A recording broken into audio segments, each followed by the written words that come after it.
মুসলমানদের ধর্মীয় উৎসব পবিত্র ঈদুল আজহাকে সামনে রেখে অনেকেই সংগ্রহ করছেন কোরবানির পশু।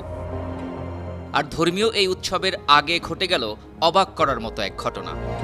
অস্ত্র ঠেকিয়ে প্রকাশ্য দিবালোকে ছিনতাই করা হলো একজোড়া কোরবানির ছাগল। চাঞ্চল্যকর এই ঘটনাটি ঘটেছে পাকিস্তানের পূর্বাঞ্চলীয় প্রদেশ পাঞ্জাবের রাজধানী লাহোরে। এই ঘটনার একটি ভিডিও ইতোমধ্যে ভাইরাল হয়েছে সামাজিক যোগাযোগ মাধ্যমে। ভাইরাল হওয়া ভিডিওতে দেখা যায় এক ব্যক্তি দুটি ছাগল নিয়ে রাস্তা দিয়ে যাচ্ছেন, আর এমন সময় প্রাইভেট কার যোগে ৩ ছিনতাইকারী তার গতিরোধ করে। পরে পিস্তল ঠেকিয়ে ছাগল দুটিকে প্রাইভেট কারে তুলে নিয়ে যায় ছিনতাইকারীরা।